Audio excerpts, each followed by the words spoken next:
जय हिंद दोस्तों, आप सभी लोगों का बहुत बहुत स्वागत है।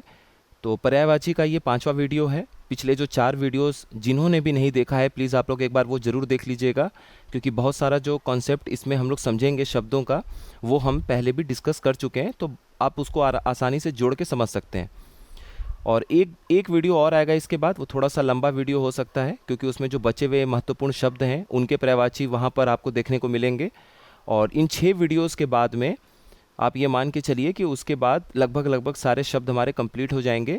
अब इसके बाद जो पर्यायवाची शब्द का वीडियो आपको मिलेगा वो घटना चक्र का आप देखेंगे, हम लोग क्वेश्चन सॉल्व करेंगे, तो 2 से 3 वीडियो कम से कम पर्यायवाची शब्द का उसमें ज़रूरत पड़ेगा। अगर ज़रूरत पड़ी तो आराम से 4-5 वीडियो भी बन जाएगा। फिर हम लोग घटना चक्र का जब सवाल सॉल्व करेंगे, आप देखेंगे कि बड़े अच्छे से आपके सारे शब्द सही हो जा रहे हैं, ठीक हो जा रहे हैं। उसके बाद फिर हम लोग विलोम शब्द, अनेक शब्दों के लिए एक शब्द, तत्सम तद्भव, विशेषण विशेष्य, और उसके बाद हम लोग आखिरी में वर्तनी शुद्धि इस सब में जाएंगे। वर्तनी शुद्धि है, वाक्य शुद्धि है, क्योंकि उसमें और भी ज़्यादा ग्रामर हिंदी का थोड़ा सा इस्तेमाल होता है। तो चलिए स्टार्ट करते हैं नदी के पर्यायवाची से। देखिए, नदी के पर्यायवाची को हम लोग सरिता तो बोलते ही हैं। उसके बाद हम लोग कहते हैं इसे तटीनी। क्यों? क्योंकि देखिए, नदी जो है वो 2 तटों के बीच में बह रही है, तो इसीलिए एक तो शब्द इसका हो गया तटी। इस एक शब्द इसका तटी इसलिए क्योंकि इसके 2 तट होते हैं, और तटीनी क्योंकि 2 तटों के बीच में बहती है। तो 2 तटों के बीच में बहने की वजह से नदी को हम तटीनी भी बोलते हैं, और नदी का तट भी होता है तो तटी भी बोलते हैं। सरिता हम जानते ही हैं। उसके बाद देखिए, शैलजा जो शब्द है वो पार्वती जी के लिए भी प्रयोग होता है, और नदी को भी बोलते हैं इसलिए क्योंकि शैल का अर्थ हमने पढ़ा था पहाड़, और जा जा शब्द कहीं भी प्रयोग होता है उसका अर्थ होता है पुत्री। जा, सूता, ये सब जो शब्द है, ये सब तनया, ये सब पुत्री शब्द के लिए प्रयोग होता है। और पार्वती जी के लिए भी शैलजा जो है वो शब्द प्रयोग होता है, क्योंकि वो पहाड़ की पुत्री थी, पर्वत की पुत्री थी, तो शैलजा भी आप यहाँ प्रयोग कर सकते हैं। और पार्वती जी को शैलपुत्री भी कहा जाता है। अभी नवरात्रि खत्म हुआ है तो उसमें प्रथमम शैलपुत्रम, शैलपुत्री, द्वितीयम ब्रह्मचारिणी, इस तरह से आप पढ़ते हैं, तो पहला दिन जो होता है वो शैलपुत्री यानी कि पार्वती जी का ही होता है। उसके बाद नदी को सलीला भी कहा जाता है। सलीला क्यों कहा जाता है? क्योंकि सलील का अर्थ होता है जल, पानी, तो इनमें जल बहता है, जल से युक्त है ये, तो ये क्या होगा? सलीला इनका पर्यायवाची हो जाएगा नदी का। उसके बाद ये स्रोतस्विनी है। उसके बाद आपगा है। आपगा बहुत महत्वपूर्ण शब्द है, आगे भी प्रयोग होगा आज के वीडियो में, इसको ध्यान रखिएगा कि आपगा का जो अर्थ है वो नदी का मतलब होता है। उसके बाद ये कल्लोलिनी है, तरंगिणी है। क्यों? क्योंकि तरंग आप देखते हैं, लहर होती है नदियों में, तरंग से भरपूर है, तरंगिणी। प्रवाह है तो प्रवाहिनी।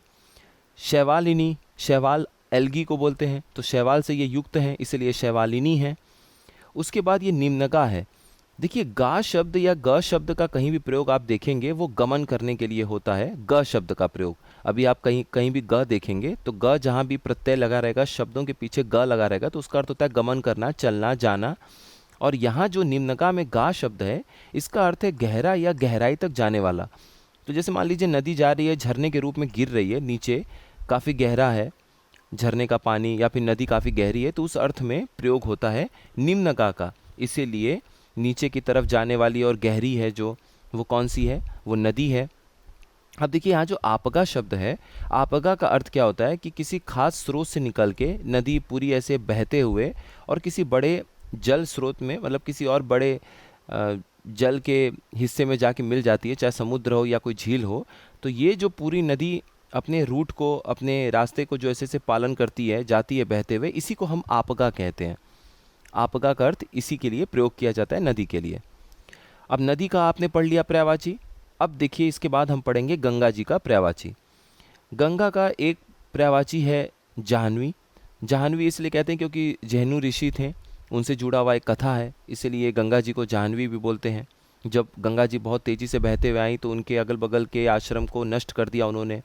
जब आश्रम के हिस्से को नष्ट कर लिया तो उन्होंने उन्हें अपने कंठ में मतलब समा लिया गंगा जी को, और जब उन्होंने अपने कंठ में स्थापित कर लिया, फिर बाद में भगीरथ जी के मन्नत से, विनती से उन्होंने छोड़ा। तो इस तरह से जो कहानी जुड़ी हुई है, कथा जुड़ा हुआ है, इसलिए जाह्नवी बोलते हैं हम लोग गंगा जी को।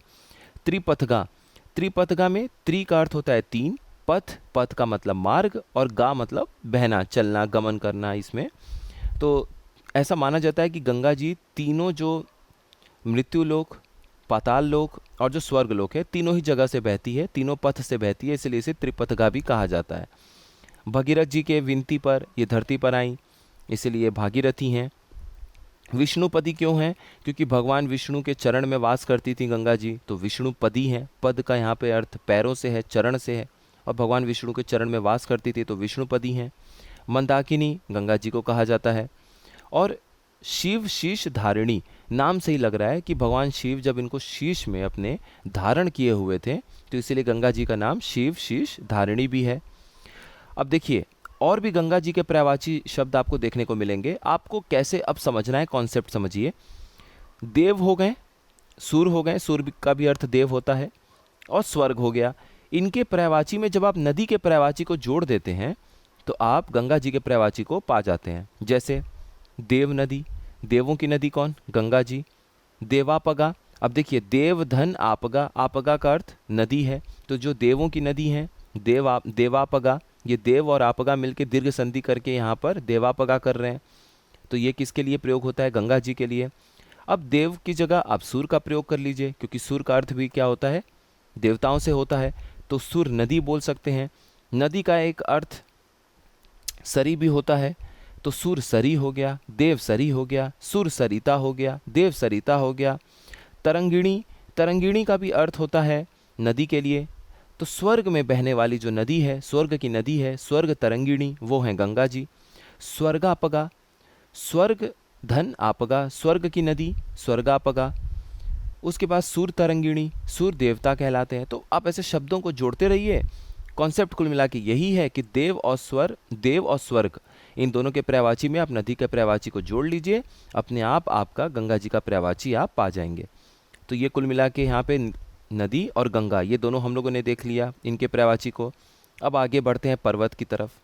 देखिए, अक्सर आप जैसे शब्द देखते हैं गिरी, गिरी का अर्थ भी पर्वत है, इसीलिए आप हिमालय को कैसे कैसे नाम से जानते हैं? हिमाचल, हिमाद्री, हिमालय, हिमगिरी, ये सब शब्द क्यों हैं? हिम का अर्थ इन सभी जगह पर बर्फ से है। अब यहाँ पर देखिए, गिरी का अर्थ क्या है? पर्वत। और हिमगिरी का अर्थ क्या हो गया?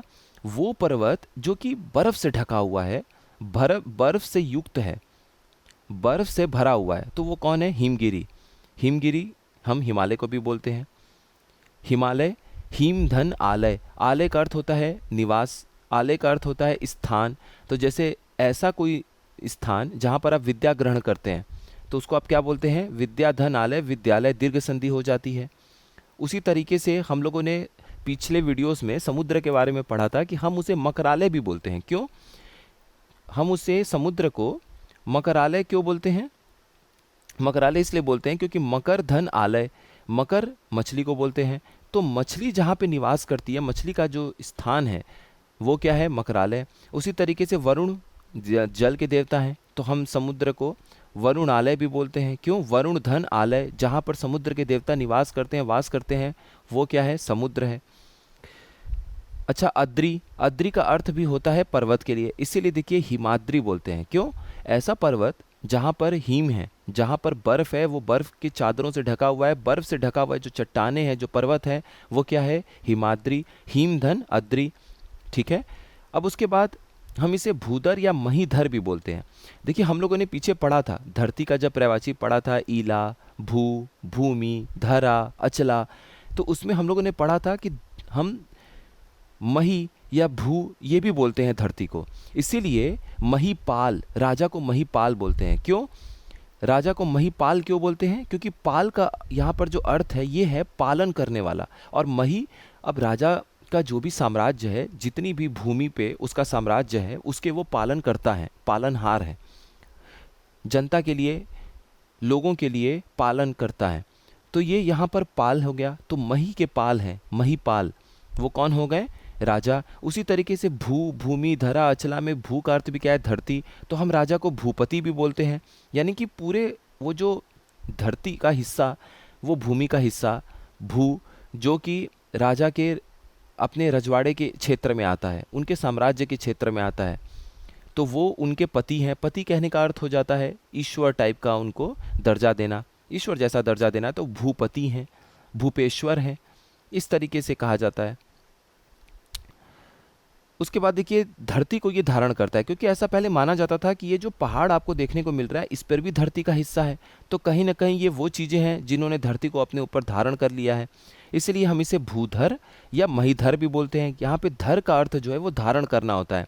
अब याद करिए कि पिछले वीडियोस में हम लोगों ने जब बादल का पर्यायवाची पढ़ा था तो उसमें मैंने आपको क्या बताया था कि जल के पर्यायवाची में जब आप धर या द जोड़ देते हैं तो जिन दोनों का ही अर्थ धारण करने के संदर्भ में होता है, तो वो बादल का पर्यायवाची होता है। जैसे जलधर, जल को धारण करने वाला, कौन जल को धारण किया हुआ है? बादल। जलद, नीर, नीर का अर्थ क्या होता है? नीर का अर्थ होता है जल, तो नीरद, नीरधर, पयोधर, ये सब किसके शब्द हैं? पयोद, ये सब बादल के पर्यायवाची हैं, क्योंकि पयो, जल, नीर ये सब जल का पर्यायवाची है। तो इसमें जब द या धर जोड़ देंगे तो बादल का पर्यायवाची निकल जाएगा। आगे देखते हैं अचल।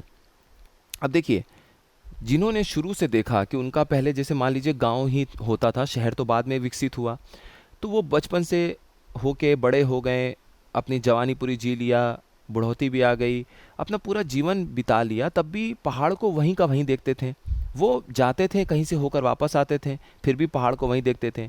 तो पहाड़ जो है वो अचल है, इसीलिए देखिए अचल संपत्ति भी कहा जाता है, इमूवेबल एसेट इंग्लिश में जो हम कहते हैं, यानी वो संपत्ति का हिस्सा जो चल फिर नहीं सकता। जैसे ज़मीन हो गई, जैसे आपका घर हो गया, और चल संपत्ति जो चल फिर सकता है, जैसे आपके पास कार हो गया, बाइक हो गया, स्कूटी हो गई, तो वो चल संपत्ति होता है। तो अचल जो है हम कहते हैं पहाड़ को, क्यों? क्योंकि चल नहीं सकता है। यहाँ पर जो उपसर्ग है उसका अर्थ नगण्य के संदर्भ में होता है, नहीं हो सकता, इस तरीके से निगेटिव सेंस में होता है। और चल का अर्थ क्या होता है? चलना फिरना। तो जो नहीं चल सकता है वो पहाड़ को संदर्भित किया गया है, तो पहाड़ का पर्यायवाची अचल हो जाएगा। अब देखिए इसीलिए हम कहते हैं विंध्याचल, क्यों? विंध्य पर्वत है, विंध्य है और वो अचल है। विंध्य पर्वत को ही हम क्या बोलते हैं? विंध्याचल। विंध्य धन अचल। हिमाचल, हिमाचल क्यों बोला? हिम धन अचल। वो पर्वत जो कि हिम से चारों तरफ से बर्फ से ढका हुआ है, वो क्या हो गया? हिमाचल। तो इसका मतलब हिमालय के बारे में हमने क्या क्या पर्यायवाची पढ़ लिया? हिमालय, हिमाद्री, हिमाचल, ठीक है। उसके बाद देखिए अरुणाचल प्रदेश में जो अरुणाचल है उसका शाब्दिक अर्थ अरुण धन अचल से आता है। जब हम लोगों ने सूर्य के पर्यायवाची में पढ़ा था तो अरुण और सविता ये दो शब्द याद करिए, हम लोगों ने पढ़ा था, जिसका अर्थ ये था कि जो सुबह का लालिमा सूर्य आता है जो आपको चेतना युक्त कर देता है। अभी रात में आप सोए हुए हैं, निगेटिव थॉट भी भरे रहते हैं, कैसे कैसे सोच आता है कि क्या होगा आगे, क्या है, लेकिन सुबह जब आप उठते हैं तो एक नई ऊर्जा के साथ फिर से एक पॉजिटिविटी आपके अंदर आती है, सकारात्मकता आपको देखने को मिलती है, ऊर्जावान आप फील महसूस करते हैं, चेतना जगती है। रात भर के सोने के बाद सुबह सुबह चेतना युक्त करते हैं ये सूर्य की किरणें। तो वो लाल जो सूर्य का उदय आपको देखने को मिलता है वो अरुण या फिर सविता कहलाता है। चेतना युक्त जो सूर्य है वो सविता या अरुण है। तो वो पर्वत जिसके पीछे हमें ये लाल सूर्य सबसे पहले देखने को मिलता है, उदय देखने को मिलता है, जो सूर्य उदय का सूर्य है लाल रंग का, वो हो गया अरुण। तो वो पर्वत, वो अचल जिसके पीछे हमें वो लाल सूरज देखने को मिलता है वो हो गया अरुण। तो अरुण धन अचल मिलाकर क्या बन गया? अरुणाचल। इसीलिए अरुणाचल प्रदेश हमारे वो हिस्सा है जहाँ पे सूर्य सबसे पहले देखने को मिलता है, उसका उदय होता है वहाँ पर, इसीलिए उसका नाम अरुणाचल है। अब देखिए शैल, शैल का हम लोगों ने कितनी बार पढ़ लिया? शैल का अर्थ है पर्वत। तो शैलजा, शैल की पुत्री कौन हो गई? नदी या फिर पार्वती जी, और पार्वती जी को हम लोग शैल पुत्री भी बोलते हैं। नवरात्रि का पहला भी मंत्र आपको याद होगा, प्रथम शैल पुत्री, द्वितीय ब्रह्मचारिणी, तृतीय चंद्रघंटा। तो जो पहले वाले शैल पुत्री हैं वो पार्वती जी हैं। अब देखिए नग भी बोलते हैं हम लोग। नग क्यों बोलते हैं? ग का अर्थ यहाँ पर मैंने आपको बताया, कहीं भी ग दिखेगा, अभी सर्प भी हम लोग सांप का भी पढ़ेंगे पर्यायवाची, उसमें ग शब्द जहाँ भी दिखेगा उसका अर्थ होता है चलना, गमन करना, चलना फिरना, ठीक है। तो यहाँ पर न का जो अर्थ है उपसर्ग है ये नहीं के सेंस में है, नहीं के अर्थ में। तो जो नहीं गमन कर रहा है, नहीं चल रहा है, अचल है, एक तरीके से अचल ही तो हो गया। नग को समझेंगे आप अर्थ में तो अचल ही तो हो गया। वो जो गमन ही नहीं करता है तो वो कौन है? पहाड़ है, पर्वत है, अचल है, अद्री है। उसके बाद देखिए कूट। अब आप चित्रकूट, हिमकूट, बहुत सारे कूट भी आपको शब्द सुनने को मिलते हैं। तो ये कूट किसके लिए होता है? पर्वत। त्रिकूट, ठीक है। कालिदास जी ने हिमालय को नगाधिराज भी कहा था। नग का अर्थ क्या था?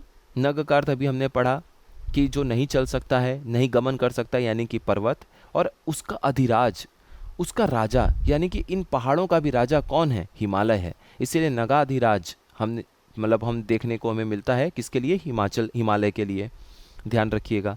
अब इसके बाद देखिए सर्प है। सर्प का आप पढ़ते हैं व्याल, भुजंग, अहि और विषधर। सबसे पहले देखिए विषधर। देखिए विष तो कई सारे जानवर में होता है, लेकिन सांप का विष सबसे अधिक चर्चा में होता है, सबसे अधिक मौतें उससे होती है, सबसे अधिक लोग आहत होते हैं। तो विष को धारण करने वाला जो जीव है वो धर का अर्थ आपको अब समझ में आ गया होगा। धर का हमने ऊपर भी चर्चा किया हुआ है। धर का अर्थ है धारण करने वाला। तो जो विष को धारण किया हुआ है वो कौन है? सर्प। अब देखिए एक अर्थ होता है व्याल। व्याल का अर्थ क्या होता है? एक विशेष प्रकार का भय होता है सांप की वजह से, इसलिए हम उसे व्याल का अर्थ देते हैं। उसके बाद है भुजंग। अब सांप आपको सिर्फ एक भुजा जैसी अंग देखने को मिलता है। सांप को अगर आप देखेंगे तो भुजा जैसा अंग है, तो भुजा जैसा अंग रखने वाला जीव कौन है? व्याल है, भुजंग है, इसलिए हम उसे भुजंग कहते हैं। इसी तरीके से आपको याद होगा अंग से जुड़ा हुआ अनंग था, यानी अनंग, अन उपसर्ग था और प्लस अंग, यानी अन का अर्थ होता है निगेटिव सेंस में, नहीं, नकारात्मक सेंस में, नकारात्मक अर्थ में। तो जिसका अंग नहीं था वो कामदेव थे, मैंने आपको बताया था, कामदेव, तो अनंग हो गए। उसी तरीके से ये भुजंग हो गया।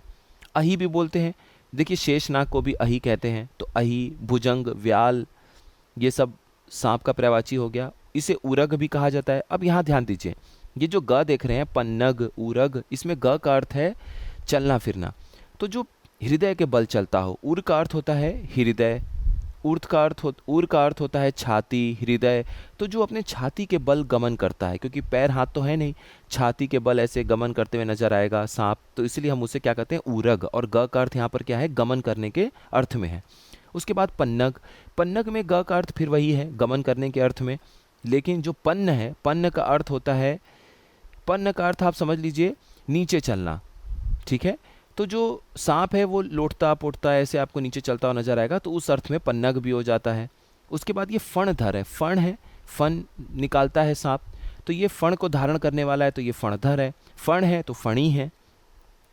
मणिधर, मणि को धारण करने वाला। अब देखिए मणिधर इसलिए भी, अब मणि के ऊपर तो पूरी की पूरी नागिन एपिसोड, नागिन सीरियल बन गया, 6 सीरियल बन गया, 7वां जनवरी 2025 में शायद रिलीज होने वाला है। तो मणिधर, तो मणि को धारण करने वाला कौन सा है? सांप है। सरीसृप है, ये पवनाश है, ठीक है? अब हम लोग आते हैं हिरन पर। हिरन को अगर आप देखेंगे तो इसे मृग कहा जाता है। अब एक चीज समझिए, जो मृग में ग है इसका भी अर्थ है गमन करना, इसलिए मैंने आपको बताया कि ग प्रत्यय कहीं भी दिखे शब्द के पीछे जुड़कर जो शब्द को एक अलग शाब्दिक अर्थ प्रदान करता है वो प्रत्यय होता है। तो ग का अर्थ कहीं भी आपको दिखेगा गमन करना, चलना है, दिमाग में भर लीजिए। अब मृग का जो अर्थ है, मृग का अर्थ जंगल से होता है। तो प्राचीन समय में मृग का अर्थ हिरन के लिए नहीं होता था। हिरन का जो मृग शब्द का अर्थ हिरन के लिए होने लगा, ये बाद में होने लगा। पहले मृग शब्द का अर्थ होता था जंगल से जुड़े हुए जानवरों का, ठीक है? इसीलिए शेर को मृगराज कहते थे। अगर मृग सिर्फ होता तो क्या हिरन का राज है शेर? नहीं। मृगराज क्यों कहा गया? क्योंकि मृग का अर्थ जब शुरुआत में होता था प्राचीन समय में, तो उसका अर्थ सारे जानवरों के लिए होता था। तो सारे जानवरों का जो राजा है वो कौन है? शेर है। तो मृग का बाद में अर्थ, शाब्दिक अर्थ बदलते बदलते ये मृग का अर्थ जंगल से बदलकर बाद में ये अर्थ होने लग गया हिरन के लिए, और मृग का अर्थ हो गया हिरन। अब देखिए अब यहाँ पे मृग है तो इसी तरह से खग होता है। खग में भी ग का अर्थ होता है गमन करना, और ख जो है वो आकाश के लिए प्रयोग होता है। तो जो आकाश में गमन कर रहा है वो कौन है? पक्षी। खग, पखेरु, ये सब हम लोग बाद में भी पढ़ेंगे पक्षी के लिए, तो इसीलिए खग का प्रयोग हुआ। अब देखिए सारंग। सारंग जो है अनेकार्थक शब्द के तरह प्रयोग होता है। सारंग का एक शब्द मोर के लिए भी होता है, तो मोर का पर्यायवाची सारंग हो वो भी ठीक है। हिरन का पर्यायवाची सारंग हो वो भी ठीक है। देखिए मैंने अभी तक आप लोगों के सामने हिरन कहा है, हिरण नहीं बोला है, क्योंकि हिरण गलत शब्द है। अभी हम देखेंगे हरिण सही शब्द का प्रयोग होता है। उसके बाद इसे हम चमड़ी भी बोलते हैं। क्यों? क्योंकि विशेष प्रकार की चमड़ी आपको देखने को मिलती है हिरन के अंदर। और ये हरिण जो है, हरिण इसका पर्यायवाची शब्द है, शुद्ध शब्द हरिण है। हिरण जो है वो अशुद्ध शब्द है, इस बात को ध्यान रखिएगा। तो ये कुल मिला के पर्यायवाची शब्द आज यहीं पे कंप्लीट करते हैं। उम्मीद है आप लोगों को काफ़ी कुछ सीखने को मिला होगा, ठीक लगा होगा। अब नेक्स्ट वीडियो में बाकी जो बचे हुए और महत्वपूर्ण शब्द या जो भी रह गए हैं वो हम कंप्लीट करेंगे, और इसके बाद जो भी शब्द अभी हमें देखना होगा वो हम लोग घटना चक्र के सवाल को सॉल्व करेंगे। सारी पीडीएफ आप लोगों को मिलती चलेगी, बिल्कुल परेशान मत होइएगा। और पर्यायवाची शब्द 2-3 वीडियोस में, जब 3-4 वीडियोस में कंप्लीट हो जाएगा, फिर आप देखिएगा विलोम शब्द और अनेक शब्दों के लिए एक शब्द कितना जल्दी आपका कंप्लीट होगा। ठीक है, तो आप लोग अच्छे से पढ़ते रहिए। आप सभी लोगों का बहुत बहुत धन्यवाद।